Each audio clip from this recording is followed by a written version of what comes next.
Alright troops, strong and conditioned, live and direct from Glasgow, Scotland. So guys, having taken burpees out of my training regime, or sprinkling them in now and again, but not really doing them as much as I used to, I still always had that itch for conditioning. Even though I'm like deep into the bodybuilding style journey, what was happening was like there was a part of me that was like, dude, you need to keep your conditioning up. You need to keep your conditioning up. You can't be strong and conditioned while you're doing no cardio. Nothing. So what happened was I started walking quite a lot, getting a lot of walks in on treadmills, incline walks, but it's just not cutting that. Zone 2, sometimes you need to take it up a notch. Sometimes you need to do something that just feels that bit more difficult. So you're putting yourself through the ringer and you're maintaining that conditioning that you have built over the years. So what were the options? What were the options for me? Well, I went out and I purchased a Rogue Echo bike. Now, the reason I purchased the Rogue Echo bike was because I wanted something that could give me the ability to do steady state cardio, but at the same time also have the option where I could just go hell for fucking leather and just take things up into like zone 3, 4, zone 5. The Rogue Echo bike I felt was probably the best tool with regards to achieving that outcome. Therefore, I bit the bullet and went out and got one, and it's a fucking delight. I love it, I love it. So I'm going to just kind of talk through it and what I do with it. The Rogue Echo bike I've had for the last 3 weeks, and the majority of my workouts have been in zone 2, zone 3.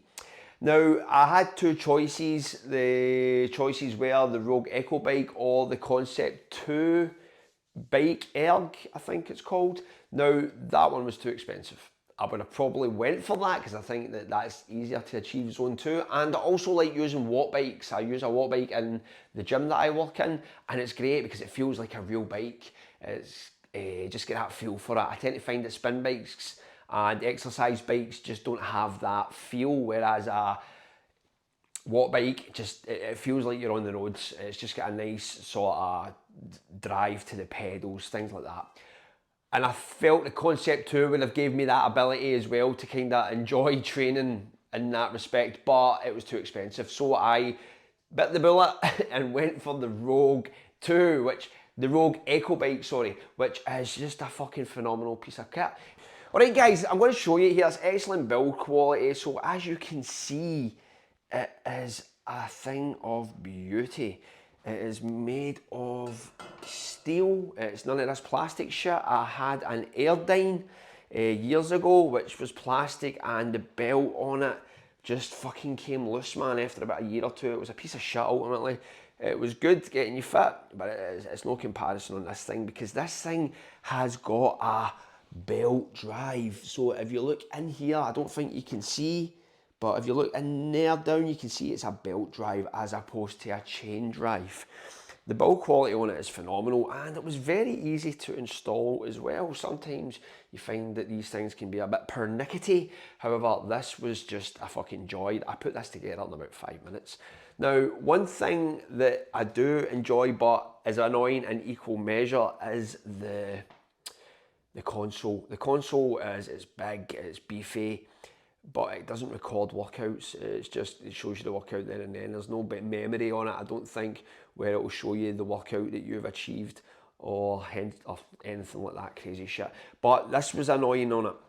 Here, as you can see, you've got 2 screws coming out. That's for smartphone holders, so you can buy one as well off the Rogue website, and you can like put your smartphone on it. What I've got to do is put a tripod on it because I refuse to buy something like that, because it should have probably came free down here as well. And this is a wee bugbear. You've got 2 screws down there. What those screws are for is a water bottle holder, and that's something that you need to purchase as well. Now, come on, to fuck Rogue, like you're making people buy for the ability to put the water on the machine that you've created. That is beyond a joke, but I will allow this minor indiscretion because this bike is an absolute beast. This bike is an absolute beast. Now guys, can you imagine the workouts that you could have with this bad boy once you start getting right into the fucking weeds, man, once you've built up that engine? Because these bikes, people love to thrash it, but you need to build the engine. You need to build the engine on these bad boys. So a lot of zone 2 work, a lot of just breaching into the zone 3, keeping the heart rate between 130 and 150, getting the miles in, building up that aerobic base, and then tackling the high intensity workouts. That's the approach I've chosen to take. I think that's a sound approach long term. Instead of doing these crazy Tabata workouts from the offset, even though they're more exciting, you get the hard graft in at the start and just build the engine. Just get the engine built up, and then you start to go wild on the fucking motorway. But think of the workouts, guys. 2 minutes on the 2 minutes on the bike, 10 Navy SEALs, bang, 20 minutes solid. Come on, guys, come on. These are the options that are available to you, and these are the things that allow you to keep that conditioning. Keep that conditioning at the levels that they should be, whilst turning you into a fucking machine. Anyway, guys, thanks for watching. That's the new bike. Love it.